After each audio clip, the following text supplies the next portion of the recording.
तो चलिए अब ले चलते हैं उत्तर प्रदेश की ओर, जहां पर लखनऊ में नियुक्ति पत्र वितरण समारोह कार्यक्रम का जो है आज आयोजन किया जा रहा है, जहां पर मुख्यमंत्री योगी आदित्यनाथ संबोधित कर रहे हैं। आप भी सुनिए। उत्तर प्रदेश भर्ती एवं प्रोन्नत बोर्ड के अध्यक्ष और उनकी पूरी टीम को चयन की एक पारदर्शी प्रक्रिया को अपनाते हुए निष्पक्ष भर्ती की इस प्रक्रिया को सुसंपन्न करने के लिए हृदय से धन्यवाद देता हूं। मैं धन्यवाद देता हूं यहां पर डीजी टेलीकॉम और उनकी पूरी टीम को, जिन्होंने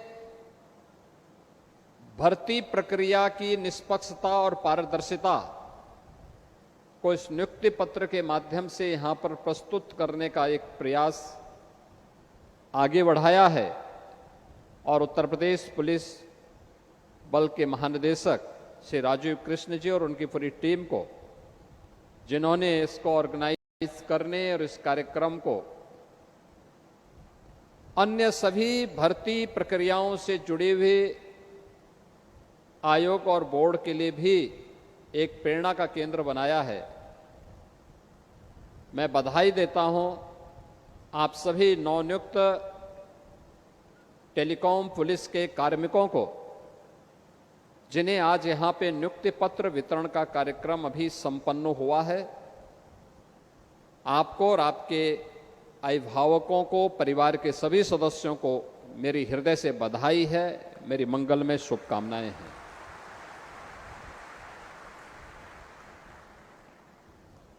मुझे बताते हुए प्रसन्नता है कि आज जो पुलिस की भर्ती अब तक हम लोगों ने 2017 से प्रारंभ की थी, अब तक इस भर्ती को लेकर के हम देखें तो कुल मिलाकर के 2,17,500 से अधिक पुलिस कार्मिकों की निष्पक्ष और पारदर्शी तरीके से भर्ती की प्रक्रिया को उत्तर प्रदेश पुलिस बल ने संपन्न किया है। और ये आपके लिए भी एक गौरव का विषय है कि किसी भी राज्य की सिविल पुलिस से बड़े, सबसे बड़े पुलिस बल का आप हिस्सा बने हैं। तो इसके लिए भी मैं आप सबका हृदय से अभिनंदन करता हूं, आपको बधाई देता हूं। याद करिए 2017 के पहले की स्थिति क्या थी। भर्ती निष्पक्ष और पारदर्शी तरीके से नहीं होते थे, भेदभाव होता था, पैसे का लेन देन होता था, एक एक भर्ती पर बोली बोली जाती थी। परिणाम क्या था? नौजवान के हितों पर तो कुठाराघात होता ही था, साथ साथ प्रदेश की कानून व्यवस्था भी तहस नहस हो गई थी। प्रदेश में दंगों का दौर चला, प्रदेश में अराजकता थी, गुंडागिर्दी थी,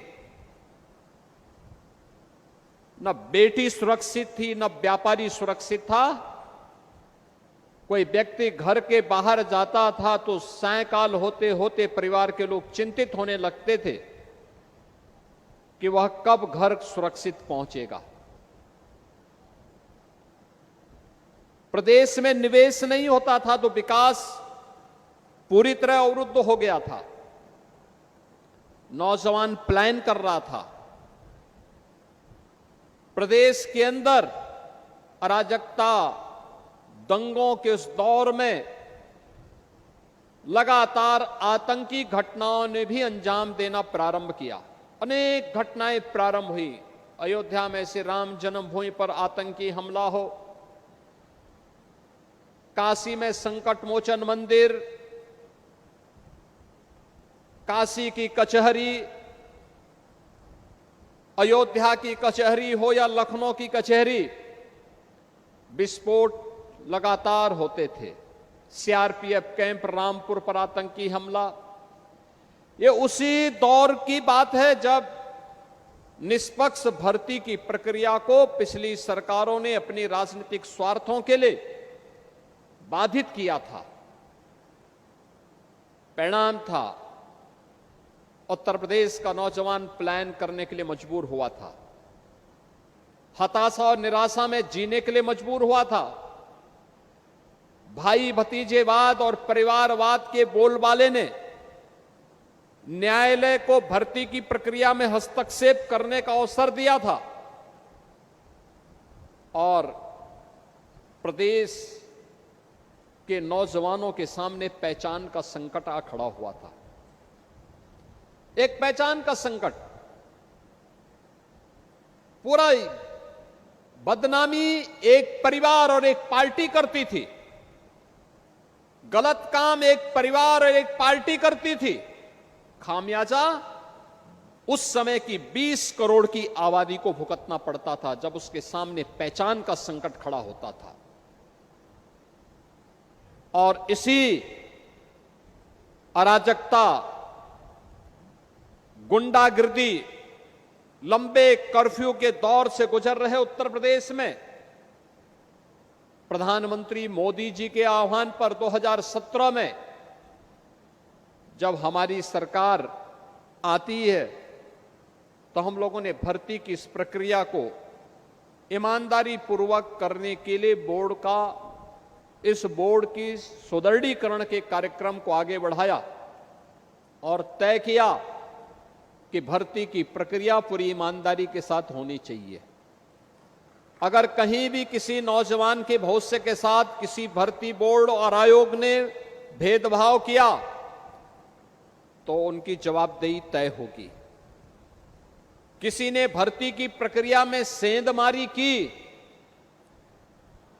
तो उसकी 7 पीढ़ियों को फिर इस सेंधमारी का जवाब देना पड़ेगा और उसके परिणाम स्वरूप जो कार्रवाई उस समय हम लोगों ने प्रारंभ की, आज परिणाम है उत्तर प्रदेश देश के अंदर सर्वाधिक पुलिस की भर्ती और सरकारी नौकरी देने वाले राज्यों में उत्तर प्रदेश पहले नंबर पर आता है, अग्रणी राज्यों में है।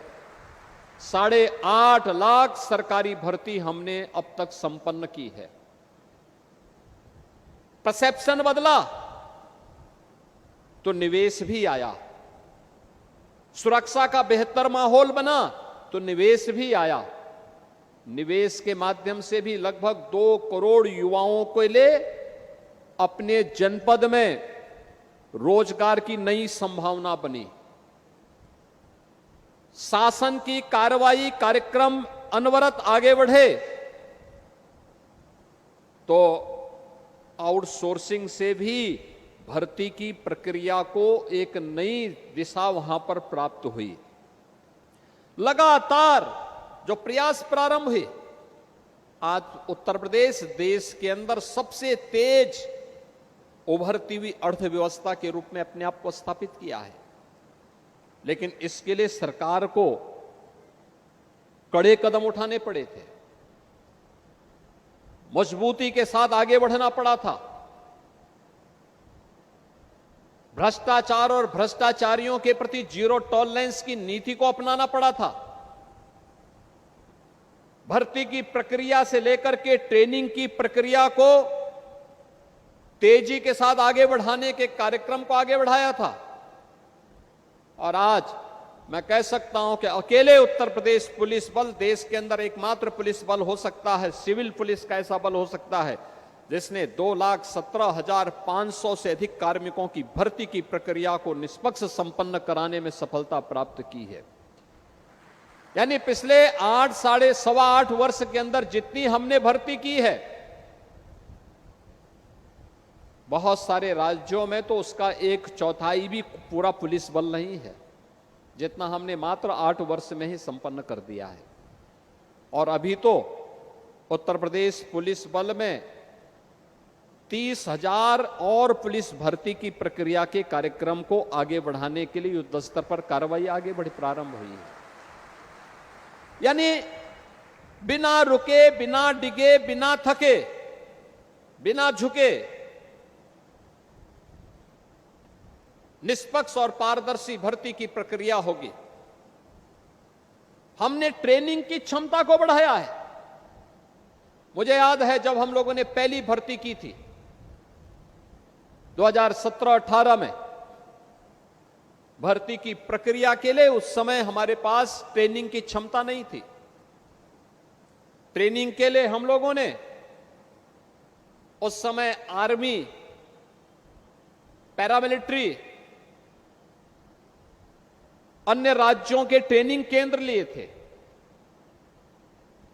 आज मैं कह सकता हूं कि हम लोगों ने अभी हाल ही में 60,244 उत्तर प्रदेश पुलिस आरक्षी भर्ती की प्रक्रिया को संपन्न किया है। और ये 60,244 जिस राज्य में 3,000 की 17 में मात्र 3,000 की ट्रेनिंग होती थी, आज उस राज्य में 60,244 पुलिस कार्मिकों की ट्रेनिंग एक साथ उत्तर प्रदेश के पुलिस बल के अंदर ही ट्रेनिंग की क्षमता को वृद्धि करके नए ट्रेनिंग इंस्टीट्यूट बना करके हम लोगों ने वहां पर ही उत्तर प्रदेश के अंदर ही ये ट्रेनिंग हो रही है। और उत्तर प्रदेश पुलिस स्वयं ये ट्रेनिंग करवा रहा है, किसी के सेंटर को हायर करके नहीं। एक कैपेसिटी बिल्डिंग की गई, ट्रेनिंग की क्षमता को बढ़ाया गया, तो पुलिस की अवस्थापना सुविधाओं को ही बढ़ाया गया। आज आप जाते होंगे, किसी जिले में आप जाएंगे और ज्यादातर जिले, वो ठीक है कोई मेट्रोपॉलिटन सिटी लखनऊ, कानपुर, गाजियाबाद, नोएडा, आगरा, वाराणसी, गोरखपुर जैसे सिटी को छोड़ दें तो शेष अन्य शहरों की स्थिति क्या है? जो सबसे ऊंची जो भी भवन होगा, सबसे ऊंचा भवन होगा, वह उत्तर प्रदेश पुलिस का बैरक होगा। उत्तर प्रदेश पुलिस कार्मिकों की सुविधा का बैरक होगा, जहां पर उनके लिए आवासीय सुविधा उपलब्ध करवाई गई है। हम लोग जब आए थे 10 जनपद ऐसे थे जिनका गठन हुए 20, 25, 30 साल हो गए थे, लेकिन वहां पुलिस लाइन नहीं थी। हम लोगों ने पुलिस लाइन गठित की, पुलिस लाइन दी, पुलिस मुख्यालय बनाने की प्रक्रिया को आगे बढ़ाया, पुलिस में व्यापक रिफॉर्म किए, 7 नए पुलिस कमिश्नरेट बनाए। पुलिस कमिश्नरेट गठन होने की प्रक्रिया की मांग उत्तर प्रदेश में, पुलिस कमिश्नरी सिस्टम की मांग 1971-72 से चल रही थी, कोई हिम्मत नहीं कर पा रहा था। और जैसे ही सरकार आई, हम लोगों ने कहा निर्णय लेंगे, पहले चरण में 3, अगले चरण में 4 को हम लोगों ने एक साथ बना करके 7 जनपद वर्तमान में पुलिस कमिश्नरी सिस्टम के साथ जुड़ करके पुलिस के रिफॉर्म की सुविधा का लाभ उत्तर प्रदेश वासियों को उपलब्ध करवा रहे हैं। आज उत्तर प्रदेश पुलिस एक मॉडल बनी है।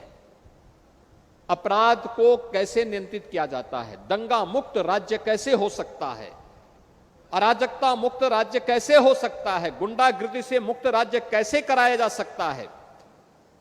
एक पक्ष यह हर व्यक्ति स्वीकार करता है कि हां सुधार हुआ है, व्यापक सुधार हुआ है, व्यापक परिवर्तन हुआ है, देश स्वीकार करता है, हर भारतवासी स्वीकार करता है। और अग्नि परीक्षा तब होती है जब कोई चुनौती आती है। महाकुंभ का आयोजन जिस भव्य और दिव्य तरीके से सकुशल संपन्न करने में सफलता प्राप्त की, परिणाम था उत्तर प्रदेश पुलिस का व्यवहार, उत्तर प्रदेश पुलिस की तत्परता, उत्तर प्रदेश पुलिस बल के द्वारा उस समय दिखाई गई संवेदनशीलता।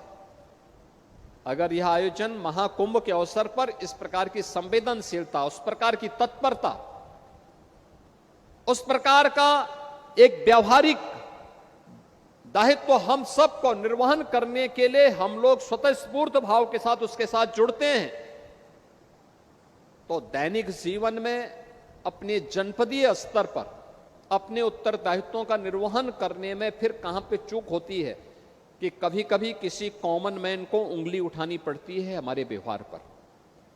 याद रखना, आज हम उस दौर में आ चुके हैं जब ये देश अब गुलाम नहीं है।